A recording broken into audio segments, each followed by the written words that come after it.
last year, about 16% of total retail sales last year was e-commerce sales. So it's still very, very, very small. That was up from like 14.2 the year before, and it's increased by like 2% every single year for the last like 8 years, 9 years. The big question I have is what's going to happen this year, right? And I was playing this idea out in my head. I was thinking about the holidays, right? The idea that people are going to magically want to go back to the mall, magically want to go back and make a purchase in their favorite big box stores, that they're magically going to want to go back, bring their kids to the mall and have them sit on Santa's lap, that is absolutely bonkers to me. You're listening to the eCommerce Influence Podcast with Austin Bronner and Andrew Foxwell. If you want honest, transparent, and tangible results that deliver lasting value and revenue, this is your podcast. You may know Justuno for pop-ups, but if you haven't checked them out recently, they're a full-blown conversion rate optimization platform. Yes, they've got pop-ups, but also they've got AI product recommendations, exit offers, Facebook Messenger, SMS, capture, and a lot more. Brands like Pure Vita Bracelets, Rothy's, and Movement use Justuno to capture and nurture their traffic all the way to conversion. I recommend Justuno to my clients as a top conversion rate optimization tool. Now, you can use AI cross-sells and upsells directly in-page or in-cart with Justuno Plus for higher average order value. Justuno Commerce AI takes in your product catalog and then will display smart recommendations based on visitor behavior. If you want to create a seamless experience from offsite all the way to onsite with unified messaging, you got to check out Justuno. Head over to justuno.com/influence to learn more. That's JUSTUNO.com/influence. What's up, everybody? Welcome back to another episode of the eCommerce Influence Podcast. My name is Austin Bronner, and I am excited to have a special episode here for you today. This is going to be a solo episode. Andrew's taking a little break from the podcast, but he's going to be back very soon. We'll continue with our regularly scheduled Flash episodes.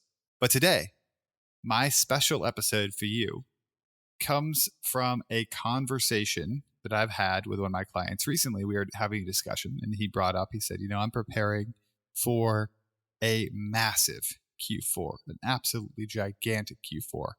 And I'm preparing starting today. And it got me thinking, we are in mid-July. We're halfway through an absolutely bonkers year, craziest year that I can remember. The last 4 months, it felt like 4 years in terms of what's gone on. And so I wanted to dive into that a little bit more and think, it kind of spent some time going through my thoughts about this and the thoughts and the conversations I've been having with my clients over the last couple of weeks about Q4. Are we prepared to have a huge Q4 for e-commerce businesses? Or is this going to be a Q4 that is much slower? Is the economy going to ramp down? Are purchasing habits going to drop down?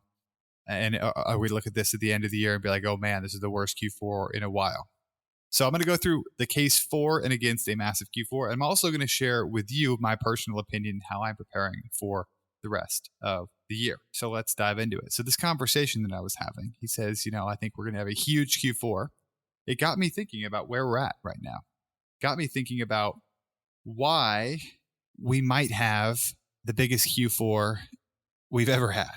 And it took me back to do a little bit of research. So last year, about 16% of total retail sales last year was e-commerce sales. So it's still very, very, very small. That was up from like 14.2 the year before, and it's increased by like 2% every single year for the last like 8 years, 9 years. The big question I have is what's going to happen this year, right? And I was playing this idea out in my head. I was thinking about the holidays, right? We're in mid-July, but looking ahead to the holidays, the idea that people are going to magically want to go back to the mall, magically want to go back and make a purchase in their favorite big box stores, that they're magically going to want to go back, bring their kids to the mall and have them sit on Santa's lap, that is absolutely bonkers to me. It's not going to happen. And in my mind, I think to myself, when I'm looking at the case for a really big Q4, that is the biggest case. It's that if 16% of total retail sales were attributed to e-commerce last year, there's going to be a huge increase this year. You combine that with the fact that retail has been getting hammered. Brick and mortar retail has been getting hammered during this pandemic. And if you look at I think it's 14, look at the stats that I saw, 14% of all jobs lost right now are in the retail industry. That's second only to travel and leisure. So the competition's going to be dropping. As we know how business works, a lot of these brick and mortar stores, they have high hopes. The ones who are still around probably had some cash around. They're getting support from the government, and they're hoping they can make it back. But now you go into a Q4, which is the time Q4 when they typically would make their money, and people aren't going to want to come in. So I think that's a very relatively low number of job losses for the retail industry. I think it's going to be something that's going to be a little bit long. It's going to be more painful for brick and mortar in the future. So what happens, right? That shifts online and it potentially goes to your business. Now, the next reason why I think we may have a very large Q4, and this is not going to be evenly distributed, but a lot of like the tech jobs, a lot of white collar jobs that are, out of an office haven't gone anywhere. And what has happened, and we, a lot back in March and early April, but really like late March, everyone was concerned about what's going to happen when this pandemic sweeps across the country. We're all in quarantine. Are people going to cut their expenses? What's going to happen? And no, they did not cut their expenses. That did not happen. For a lot of people who've got online businesses, sales actually boosted. Right? There were products that were somewhat essential. Sales went up, and we had some of the craziest months we've ever seen in the e-commerce space. So what's happening the rest of the year? Well, these white collar jobs haven't gone anywhere, and people's expenses for travel, for food, have all dropped significantly. So when you look at what people might spend their money on towards the end of the year, it's probably going to go towards gifts. And I can see the psychological shift people making. It's been a challenging year. Let's buy things for each other rather than going anywhere, which bodes very, very well if you are running a business that targets people who have not been hit very hard in this pandemic. On the flip side, there are a lot of people unemployed right now. And this is going to kind of shift over. Well, I'm not going to go into that yet. That's going to be when I talk about the case against a good Q4. But back to the case for a good Q4. So those jobs haven't changed. Expenses have dropped. People might have more income to spend on your products. Another case for a big Q4 is that everyone's having supply chain issues right now. And this is where I think there's a good opportunity for a smart business owner. Now, if your competition during this time does not order products early enough or has supply chain issues, there's a high probability that demand shifts from their company, from their business to your business. And the people that prepare early and make sure that their supply chain is secured and they make sure they have enough inventory, have a huge leg up on the people who don't, because it's going to be very, very hard at the last minute to, drive extra sales or get an extra order this year.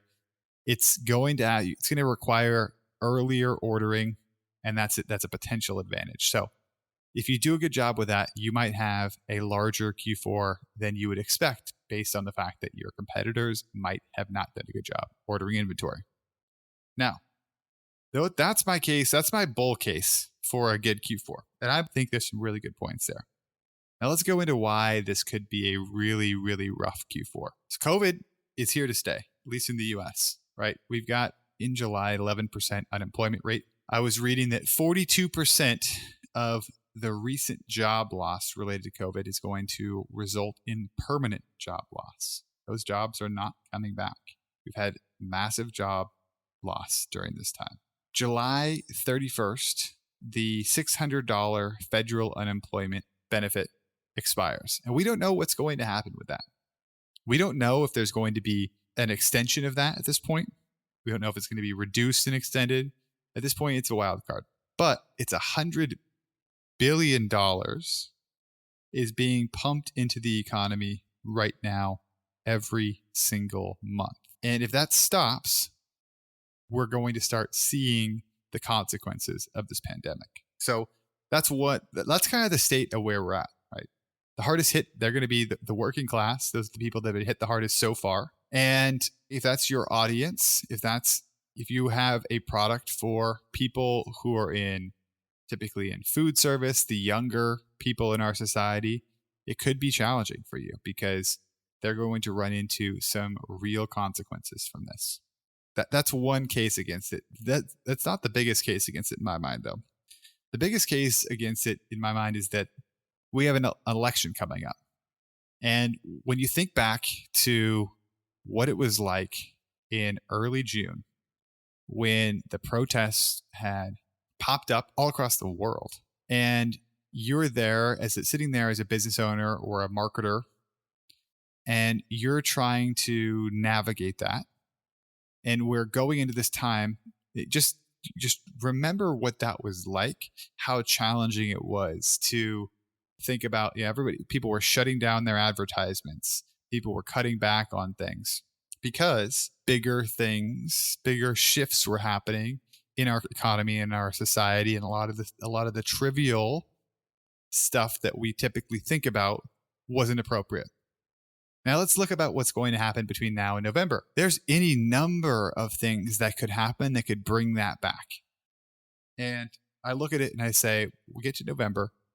Now, regardless of where you fall on the political spectrum, I don't see any future where we go back to stability right away. If Trump wins, very likely the streets will be full of people protesting, potentially go back to more riots, immediate chaos. And that happens right in November, right? That happens in November. That happens right during the holiday period. Who knows where we're going to be at with the pandemic at that point, all complicating this and making this even more challenging. So are you advertising during that time? Are you moving forward with your Q4 plan when all these things are happening in the world or not? On the flip side, let's say Biden wins. What happens to the stock market? Does it immediately tank because you pull out this person who might be, artificially inflating it, or the security around Trump having that as his number one metric for the society? I think that we may look at this market being a little bit artificially inflated because we know how much he values it as a metric in our society. So you have a shift in any sort of regime. There's instability. What happens there? I'm not saying either one is good or bad. I'm just saying that if we look at it objectively, we're going to see, I don't see a case where we're more stable in the near future. And that makes me question where to make investments and question how we're thinking about this. Now let's think about the actual effects that happen when instability hits and businesses are not able to advertise or ramp down their advertising. It's like what happened during the protests and the riots. Large corporations stopped their advertising, but they have a marketing budget. So they stopped their advertising in early June. And then in the second half of June, to end the quarter, they have to spend their marketing budgets. So what do? They dump them. They dump them to spend them all up so that they have the same marketing budget in the future. And you see CPMs go up, you see cost per acquisition go up, and advertising gets very, very, very expensive. Now, is that going to happen in Q4? I mean, it's possible. If there's periods when these companies cannot advertise and they're trying to hit their Q4 numbers, it's likely that they might dump advertising and make it very challenging for a small business owner to have success advertising. So that's my case against it, right? And I look at this and I think, well, we're going into a very interesting time, and I'm not sure what's going to happen. So back to this, if I look at the case for and the case against, personally, here's what I'm doing. Most importantly, I'm taking care of my mental and my physical health. It is so easy to get distracted right now. There's toxic news on social media from cable news. There's all these distractions trying to pull you away from what your focus is and from moving you ahead. And that makes it really, really hard. I've been spending a lot of time outside in solitude, trying to get clear around my thinking so that going forward during the rest of the year, I can make good decisions. Spending time working with clients to cultivate a sense of well-being and be easy on myself right now, because this is something we've all not dealt with before. I've been straight up blocking social media from my computer, from my phone, because I know that it makes me feel less capable of making good decisions if I spend all my time being outraged. And that's where we're at currently. And now let's think about what happens for the rest of this year. The way that I think it's the most important thing, best way you can prepare for the rest of the year is to focus on making sure you're in a healthy mental and physical state, because we're going to be asked to make changes to our business, to our life, and make changes in rapid ways. You got to expect that over the next couple of years. So that's my number one priority. And number two, I'm personally preparing my business for a huge Q4. I think the case for a huge Q4 is much stronger than the case against. And so that's what I'm looking at. I'm saying, what can I do now to prepare for a big Q4? What can I do now to help my clients prepare for a big Q4? That to me seems like what's going to happen. So I'm going to prepare for it. And if it changes, well, then we can adjust. But that's where I'm at. And number three, I'm taking a very long view here. I don't know what is going to happen, but like I mentioned earlier, I don't see any path to stability in our near future, in the US at least. I am both remaining conservative and being aggressive at the same time. And this may sound like a contradiction, but I don't think that it is. I'm being conservative to give myself the opportunity in the future to be aggressive. I'm trying to make conservative decisions in the business and remain cash flush, so that if we see an opportunity in the future that seems like a no-brainer, we can dive into it during all this chaos and during all this instability, because that's when opportunities typically arise. And ultimately, I'm not expecting us to get back to any quote-unquote normal anytime soon. I think we're in for this for a long time. And we, as business owners, as marketers, need to come together and expect that we need to figure out how to operate during this new time and take care of ourselves so we can make good decisions as the situation evolves and changes over time. And that's my main focus. And that's really what I've been thinking about. I think we're going to come out of this with some huge changes that are going to be some positive, some negative, but definitely this time of change to me is a time of opportunity, is a time when big businesses grow and big businesses evolve from small businesses. So that's my mindset on it. I would love to hear how you're thinking about Q4. I would love to hear your ideas for and against it. The best way to hit me up would be to hit me up on Twitter at @A_Braun on Twitter. And let me know what you think. If you like this episode, I would love to hear your feedback, how you're preparing for Q4. Super excited to dive into this. And again, my last parting message is this has been the last 4 or 5 months have been a lot. They've been condensed. Take care of yourself.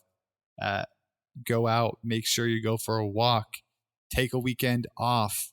We all went into this year with expectations and forecasts. And again, those are all just projections of ideas that we have. And when those change, it's okay. Don't tie your success, your mental health to revenue, because if you do, we're going to go through this period of time when there's going to be massive changes. And if you're tied to your revenue, it's going to be a very unstable period of time over the next couple of years. So that's my advice. I hope you guys have a great day. Love to hear from you. Talk to you guys very soon. All right, here we go. Well, it don't matter. You got money. You ain't got no soul. Hey guys, it's Austin. And if you've been loving the podcast, you got to go check out brandgrowthexperts.com. That's where I work one-on-one with my clients to help them build faster growing, more profitable online stores. I've got coaching programs and workshops that we host all over the world. Would love to have you come check it out. If you're a fast growing e-commerce business or you want to be a fast growing e-commerce business, you got to check it out. That's the spot for you. We go more in depth than we do in the podcast with comprehensive trainings and coaching to help you scale up. Check it out, brandgrowthexperts.com. See you there.